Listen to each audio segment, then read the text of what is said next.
Welcome to the AVAIL podcast, where we dig deep and talk about the art of leadership.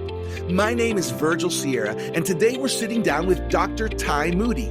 Dr. Ty is the executive director of Einstein's Playground, a children's learning and development center, as well as the Next Gen department director at the Worship Center Christian Church in Birmingham, Alabama. She has an extensive background in community leadership, elementary education, and educational leadership. In this episode, Dr. Ty Moody will share about her calling to connect the worlds of education and ministry, her passion for raising up the next generation, and her advice to women who feel a calling to leadership. So lean in, leaders, and let's get started. Welcome back, everybody. It's another episode of the AVAIL podcast, where we talk about leadership, we talk about ministry, we talk about life. We talk about how can we get better at all of these at the same time. It's the art of leadership. Today, we have a special guest. She's a very special guest. She's a very special leader. Had the opportunity to connect with her and her husband, along with my wife and some retreats. And Dr. Ty Moody is in the house. Dr. Ty, how does it feel to be on the AVAIL podcast? I am so thrilled. I'm thrilled to be here with you today. I'm thrilled to just stay connected with such great leaders.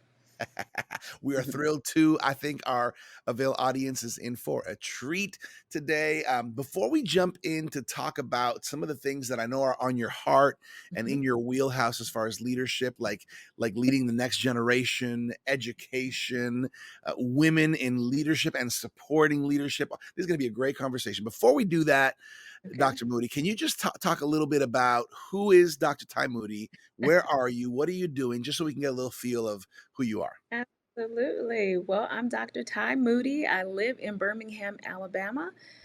We meaning my husband and I, lead a ministry here called the Worship Center Christian Church. We founded the ministry 17 years ago. Mm. It's been a journey. I've learned tons. We have two beautiful children that keep us busy, both Eden and Ethan, and they're two teenagers in high school. So pray for us as we lead our home. And my background a little bit all over, but it's mostly education. My passion, my calling, my purpose is to educate the next generation and those around me, and I have a passion for it. And God has purposed me to do that. I do it by way of, we have a preschool here called Einstein's Playground that I'm the executive director of. We run a summer program that we are well on our way getting done, that we partner with people in the city across the state of Alabama. I also oversee the Next Gen department here at the Worship Center Christian Church and oversee the women's ministry as well. But with all of those things, I can't do anything without the Holy Spirit. Where I am weak, He is strong. And so I am grateful for just the Holy Spirit that walks with me. Yeah, that's good. I love your background. I love your giftings, the way God is, we've had conversations in the past. I know my wife has had great conversations with you as well, just Yeah, talking about love how her. you're leading, and you're doing so well. Let's start in this area of how you're leading, in the next gen area and specifically even the school education. I think Uh-huh. this is such an important aspect of our kids and the future of our kids and the church, by the way. Absolutely. Um, tell me why do you think it's so important? The aspect of our kids' education, and I'm talking about even the preschoolers, right, who are being Absolutely. taken care of. Absolutely. Mhm. Why is this something that for you was important enough to go to school for, to get prepared for, and to be working in consistently? Great question. One of the things that I always knew I was called to was to education. But what that looked like, I wasn't quite sure. But, naturally it is to go to school Uh, to be a teacher, which I did at the University of Florida, which go Gators. And I had a great experience there. But what I learned later on in life was my true purpose. And that was to help marry, and this is the way God gave it mm, to marry the church, the community, and the school. It sounded good on paper, but not knowing this is even when I was still single, not knowing what that will look like, because I knew I was Mm, passionate about the community and parent involvement, and knowing that was a need for success. I knew you had to give resources and educate, so I knew education was it, but I knew God and His Word was so much is so powerful in that process. So when He told me that, I was like, great, I get it. I know my purpose is to marry them all and kind of, but once being married to my husband and knowing what we were called to do to build ministry, it all made sense. And mm, so starting Einstein's Playground, I knew that one, early childhood, that's the area in which you grow most. The first five yeah. years of an individual's life is the most growth in their brain growth. They learn the most, the vocabulary, growth. So for us to be a part of the lifeline and the story of a child so early, not only academically but spiritually, was just a powerful and purposeful opportunity. And so for us, it just seemed like it fit in what God called us to ultimately. And so academically, making sure they meaning young adults and children, and academically, they're prepared for the future, not only in school, but just in life to be, productive citizens of this thing we call world and life. And so I'm just grateful that God was able to give me that clearly, and then not giving it to me up front, but just show me as I lived each day Mm. how that was going to unfold. Yeah, that's good. How long have you been directing the preschool? Since 2015 is when we opened the school and started it from scratch, which is always a journey, not knowing, because my background is in elementary education and then um, reading, and then I did Hmm. higher ed. So I did a little bit of, I'm eclectic and I've done it all from edit men. So early childhood, I knew I loved it, but didn't know what to do. And so that was a learning curve, but God gave us the resources and the connections and the people to kind of help us along that way. Well, I think there's probably people that are maybe in that season of their journey where they're thinking about, what if we had a school? What if we opened up a preschool, a daycare, these things? And maybe for a little bit of insight, since you're, maybe going almost 8 years in, right? Yes. What do you wish you would have known before? Okay, come on, help us out. Come on, Dr. Ty Moody, help us out. What do you wish you would have known before that would have made a big difference? Well, I don't know if knowing it would have helped, but no, I'm kidding. No, I think ultimately knowing what you're called to helps the process, right? Hmm. It helps Hmm. those hard times. It helps when it's challenging. But for us in the state of Alabama, it was all of the nuances and the state regulations and rules. Those Yeah. are the areas in which I was not aware of, like a public school. You had the health department that you had to get the check boxes. Then you had to have the state department, and then you had to have all these boxes checked. And then all of the federal funding and the grant opportunities, I wish I would have known on the front end. Wow. We started earlier with some funding opportunities, but for me, even now, I wish I knew more about fundraising and being comfortable asking people for money for a cause. Wow.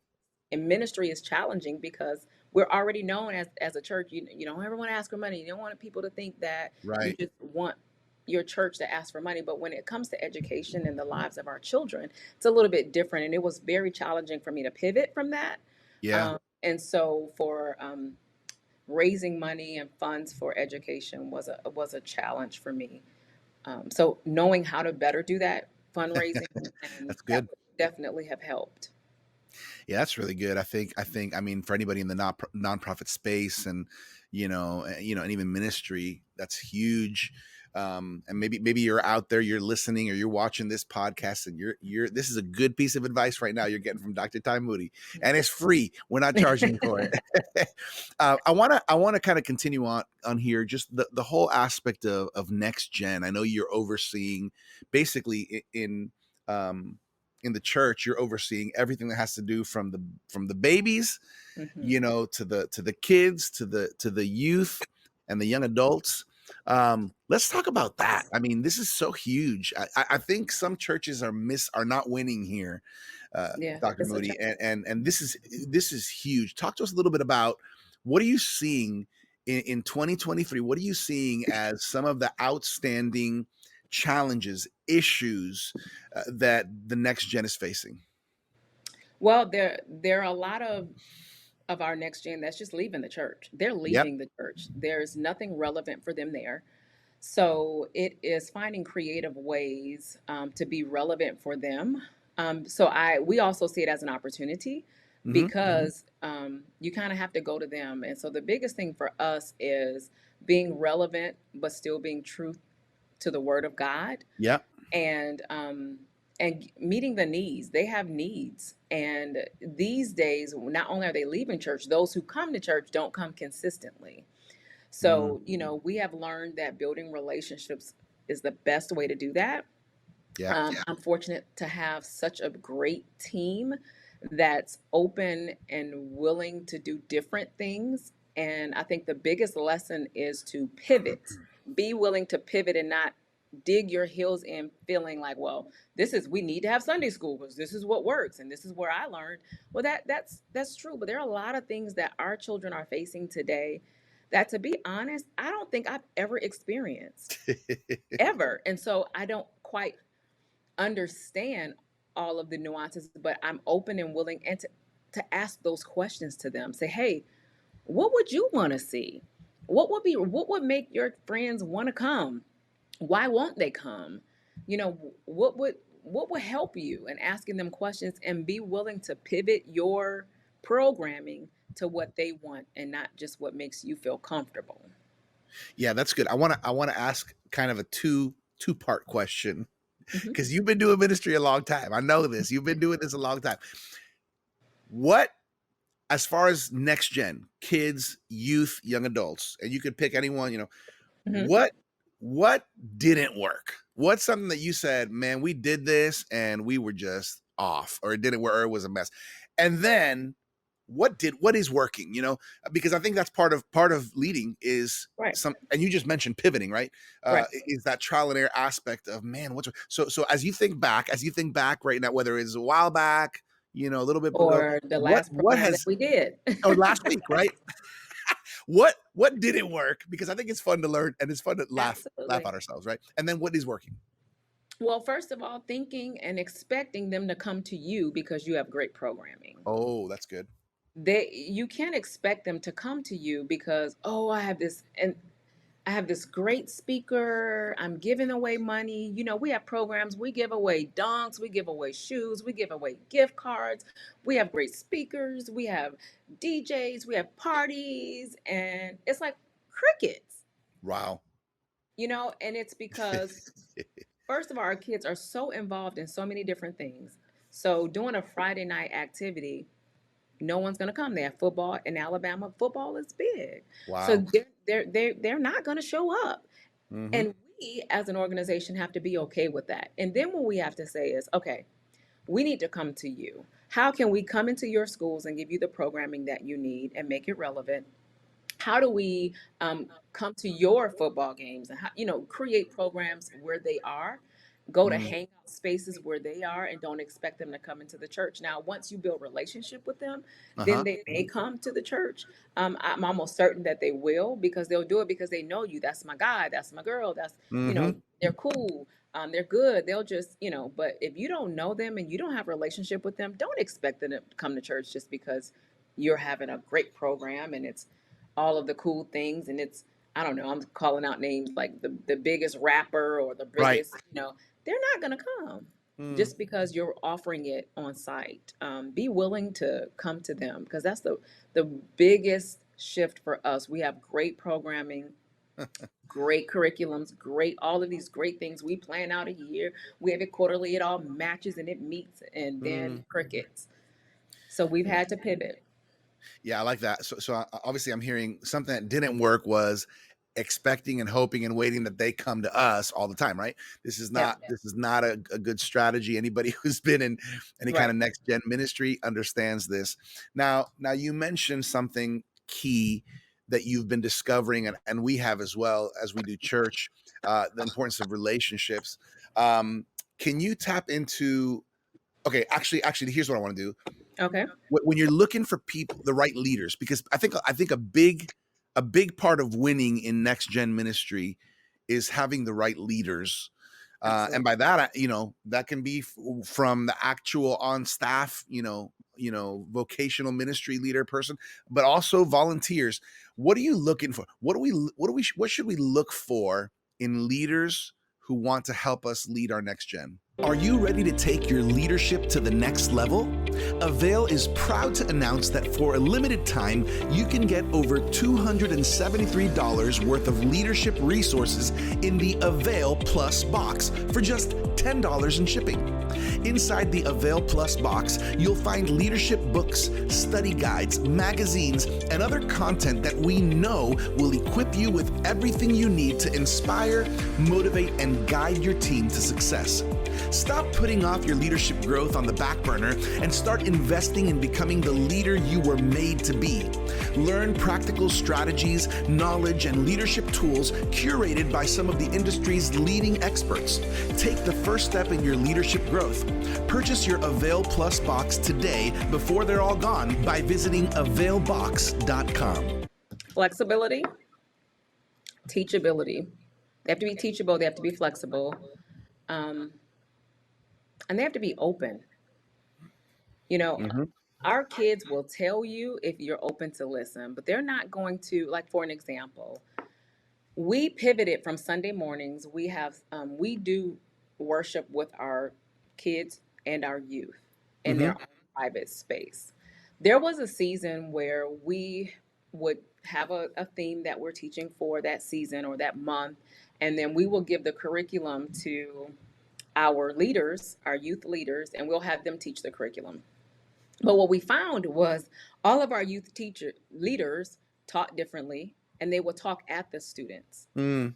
versus allow the students to kind of talk and help and Mm-hmm. lead the conversation. So one of the things that they told us, they're like, we don't we don't want to hear from somebody who, in their eyes, like my age, an old lady, and they feel like I don't relate with you. Right. Whereas they would rather hear from somebody who was a peer, a little older than them, that we have discipled. And so Yeah. what we have learned from that was, okay, we need to get a core, while we have our leaders as adults, but we need our young leaders disciple them and have them teach their peers, because we have learned that they listen better, they're more receptive, and they're feeling like, oh, I can relate to them versus somebody who's my mom and they're just talking at me. So that's just an example of just, but discipling the leaders, making sure that they're teachable, open, and they're, I said teachable, relatable, Flexible too. and flexible. Yes, yes. And now we recently had to hire a new next gen pastor. And so that was a challenge going through that whole process. But one of the things that I wanted to be clear of, I wanted a next gen pastor for our kids and our youth that not just look cool and look like their age, because we don't want somebody to age out in 10 years because they don't wear the skinny jeans and the ripped jeans anymore. You know what I Right. mean? I want Mm-hmm. somebody who is willing to be open and shift and pivot and mature enough spiritually to be able to still be there for the next gen in Yeah. 10 to 20 years. Yeah, that's good. I love everything you're saying. I think when you mention all the things you mentioned, I'm 100% agreement, and even connected to the open and listening. I think also vulnerable. I think this young generation, they don't respond well to the do what I say because I say so.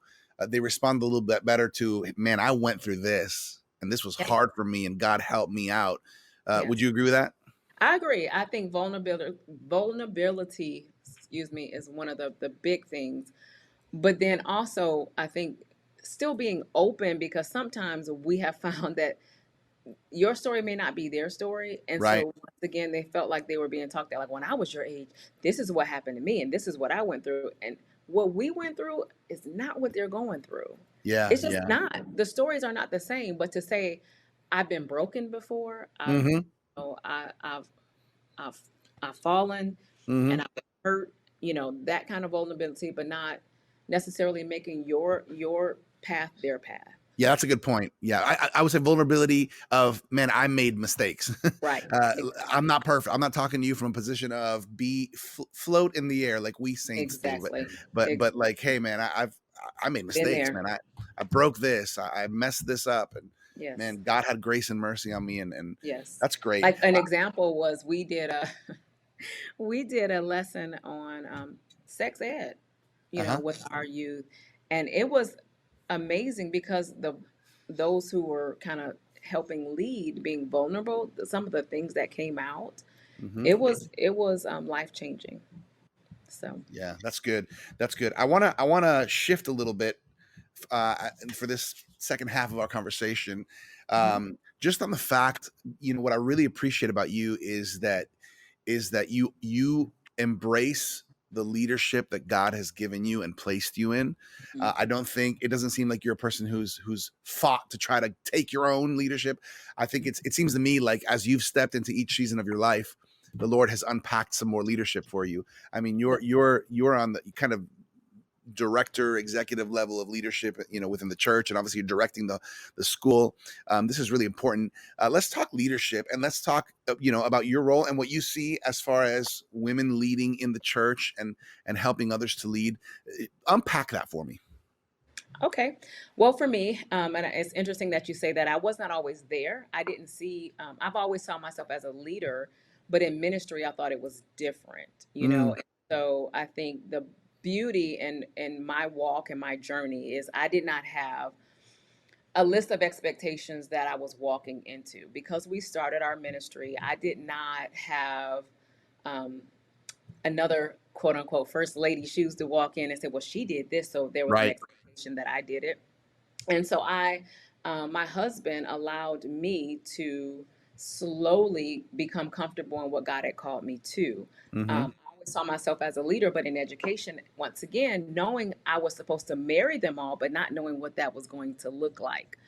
And Mm-hmm. so for me, I had being comfortable and confident in who God called me to, and not ever feeling like I had to compete with my husband in his role. Never once did I feel like, look at me, because if it weren't for me, it wouldn't be a him type of person. It was like, no, we are a team. And my role, even when I was a stay at home mom, was just as vitally important as it was for him, going into ministry every single day. So being supportive, being comfortable and confident. And then when God was stretching me and asking me and calling me to do more, though I was not always comfortable, I use the term I was comfortably uncomfortable in the things that God called me to. And so I learned to say yes and be open, not always knowing how it was going to get done. And so I was like, okay, Lord, if you're presenting this to me as an opportunity in my role, in my position, I'm going to have to be okay with being uncomfortable and then trust you, because you've asked me to do this, that you'll give me what I need. And so there will be times that I will have to go speak or go to different organizations and do things. And I'm not always comfortable or confident Mm-hmm. in it. But I was like, okay, Lord, you're going to have to give me what I need, because I'm like, okay, Lord, if you called me here, I know my ultimate purpose. I know you're going to, lead me. I pray for wisdom. I pray for the spirit of discernment consistently, and never feeling like, also as a leader, that I've arrived or I know it all. I think that's important as well as leaders, and to surround yourself with people who can uphold your arms up, because I don't know all things, but I know the people who are gifted in certain areas, and to get the support that we need to move forward. I wanna hear a little bit kind of from your heart, Mhm. um, as when you're stepping into this role of planting the church with your husband and starting all this. What are some of the feelings Mhm. that were going through your heart and the emotions, maybe even in your soul, Mhm. on the front end? And because I think it's helpful to hear honest thoughts, Absolutely. because you aren't today where you were back then. Absolutely not. So what Absolutely. were some of those emotions and feelings you were going through? Well, my husband talks about this often. If you've ever heard him talk about that was one of his biggest fears, starting a ministry, because he was in consulting and he helped church plants. So that Mm. was one of his. He said he had two big fears: that go to prison and, and starting a ministry. I don't know, they're polar opposites, but I mean those were his fears. And God made him face them by serving as a chaplain in prison and then starting a ministry. But Wow. at the time, when we were starting the ministry, it was a lot of chaos and a lot of turmoil Hmm. in starting the ministry because it wasn't our plan. We came to Birmingham to support and to succeed another pastor in another ministry. Hmm. It did not seem to work out. It was working out, but it was so much tension. And that the pastor at the time, he's no longer with us, said to my husband, he said, "Listen, I think you should start a ministry and I'll be your first member." He said, "Because you'll pastor them, but you'll never lead them." Hmm. And my husband was adamantly against it. But I knew some of the fears my husband had as a provider, as a man, and wanting to provide and having a standards that or desires that he had for his lifestyle. And one of the things I share with him, and I'm being very transparent, I Hmm. was so at peace because I was so clear on what God said. Wow. I told him, I said, "Sweetie, I need you to know," because we had just moved from another state. I just sold my house. We were selling, we had another house on the market. We had built a house. We were just all over the place. I said, "If we have to eat pork and beans out of a can, I need you to know that I'm okay. I'm okay with not having this standard of living um, to do the will of God." Wow. And I think it was that helped free him, or his. I Yep. think that was the start of it. I wouldn't say that was it, but that was the Mm. start of that process for him. But I was so at peace because God said it. I was like, "Okay, Lord, I don't know how it's going to work. I don't know. We don't have a plan for this. Financially, we don't have a plan for this. We didn't have plans, but I was just so at peace because I know God said it." Now, was I a little on edge? Yes, because I didn't have a job. I was coming from South Florida as a professor, had no job. But I was like, Mm. "Okay, Lord, you gonna have to make it work." Um, I'm more of the person that don't need plans. I'm more of that. I told somebody the other day, I'm not a flower child, but I'm laid back. I'm just like, "Oh, just go with the flow." So my husband and I balance each other out because he's a planner. So I was at peace.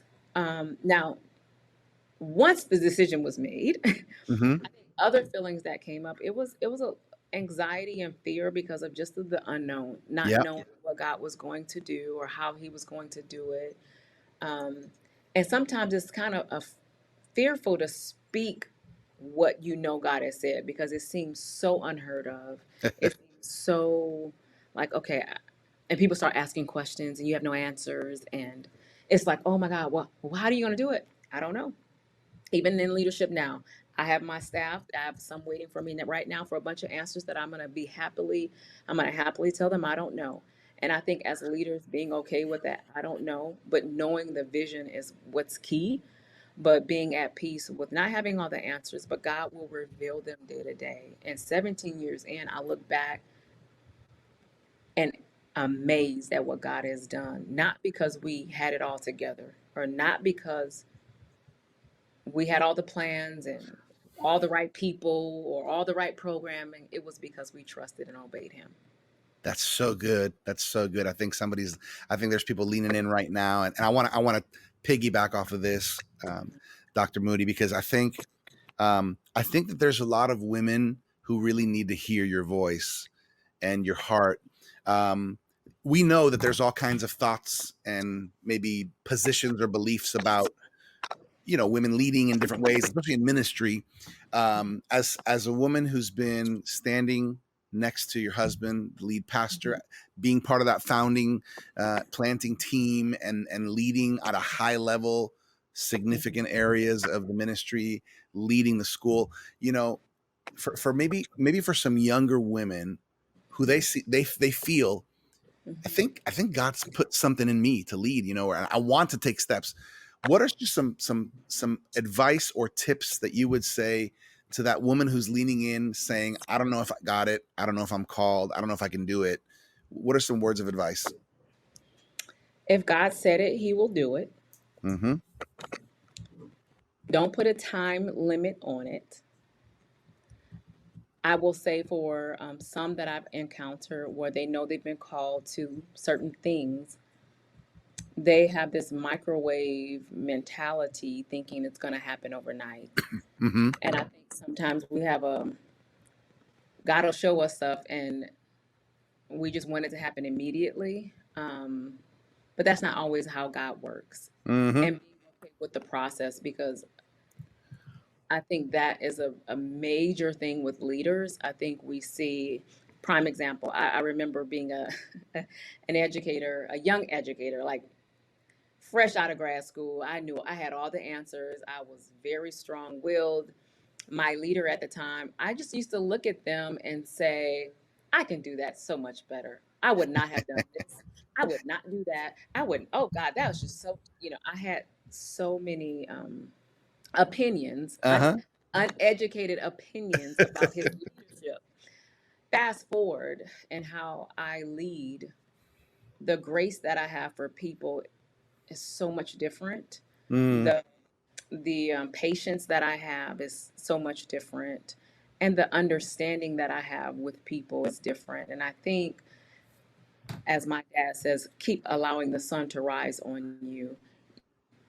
God revealed more about yourself and about others, and you being okay with that. But definitely never coming getting to a place as a leader to think that you know it all, because you don't. Always be willing to grow. Um, but if God said it, He will do it. But give Him time. Allow God to That's good. map that out for you. That's good. I like that. I like that. I think we do often, and I include myself, get in a rush. We think Dr. Sam Chan tells me all the time, Virgil, what's your rush? And Right, that's a right. good reminder. Oh, I wanna go ahead. Go ahead. I wanted to add one more thing. Also, especially in this day and age where everybody on social media posts everything about everything, and we don't even know if it's true everything, but it's everything about everything. Not to look at somebody else's journey and make it your own, or assume that's what God has called you to. I think everybody has been guilty, including myself. See a leader and be like, "Oh, that's cool. I can do that," and that may or may not God has called you to. God to lead your journey and not social media or what other people are doing. Yeah, that's good. Don't covet someone else's journey because God's got a journey for you. Okay, so before we close off with how people can get in touch with you and connect with you, here's the last question. It's from the heart as well. Um, what what does Dr. Ty Moody want to be remembered for? What's the Oh, mark you want to leave on this world?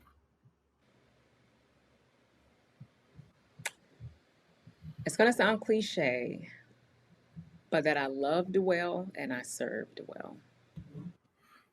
One of the sayings I often say is, "I'm here to serve. I'm here to serve," even if it's making you laugh one day, or holding you accountable the next. Mm-hmm. I know my calling is to serve others, and it looks different in every season, but I do know I'm here to serve others.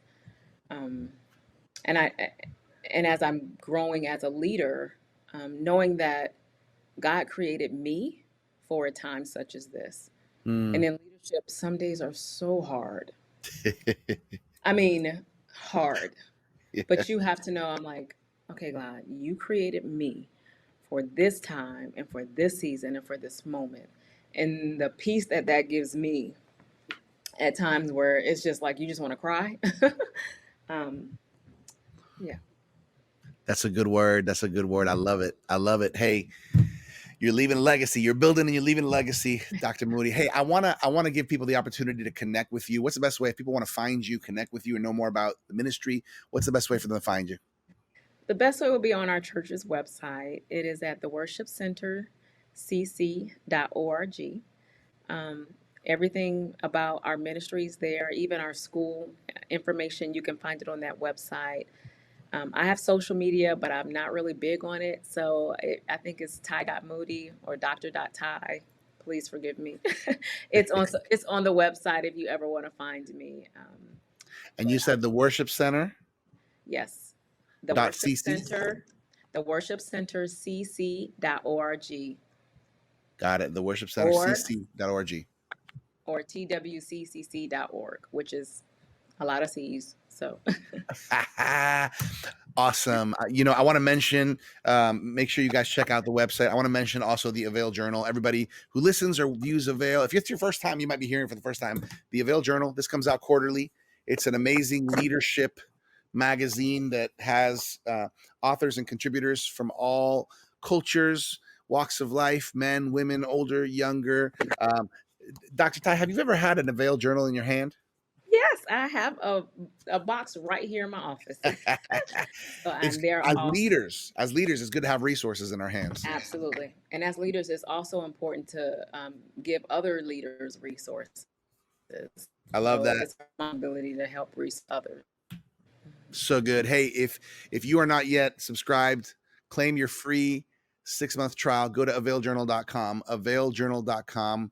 We want to bless you with the first couple of editions. You're going to love it, and you're not going to want to throw it away because it looks good, it feels good, and it helps you in your leadership journey. Dr. Ty, before we close off, what's one final nugget you want to leave on everybody's heart? That God loves you no matter what you've ever done or will do. He loves you unconditionally. And if he's called you to lead, as I know he has, in some way, shape, or form, walk in that with confidence and knowing that God will give you what you need. If you're open and you're teachable and you're flexible, he'll be able to help you be the best leader that you're called to be. Good word. Hashtag drop the mic, Dr. Ty Moody. It's been an honor spending this time with you. Thank you for leading so well. On behalf of the AVAIL team, Dr. Sam Chand, Martijn Van Tilborg, everybody who's behind the scenes, we just want to say we honor you, we bless you, and we're thankful for your life and your leadership. Absolutely. Thank you for everything. Thank you for allowing me to be here.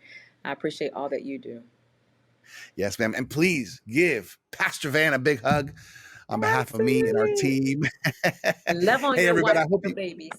I will. I'm gonna give him a hug for you. I hope everybody's been encouraged once again by the AVAIL Leadership Podcast. We talk about the art of leadership today, hearing from Dr. Ty Moody, an amazing leader, leading in so many ways. Remember, everybody, there's a new episode that pops out every week right here on the AVAIL Podcast. On behalf of AVAIL, my name is Virgil Sierra, lead pastor of Vertical Church, Iglesia Vertical in South Florida. We are one church, two languages. I'm your host on this podcast every week where we learn and we grow in our leadership. God bless you. Catch you next time. Thank you for joining us for this episode of the AVAIL Podcast with our guest, Dr. Ty Moody. You can find out more about Ty on social media and by going to twccc.org. For more leadership resources, check us out at theartofleadership.com. And make sure to claim your free annual subscription of the AVAIL Journal at availjournal.com. As always, I'm your AVAIL podcast host, Virgil Sierra. Muchas gracias. Thank you for connecting with us to learn the art of leadership here on the AVAIL Podcast.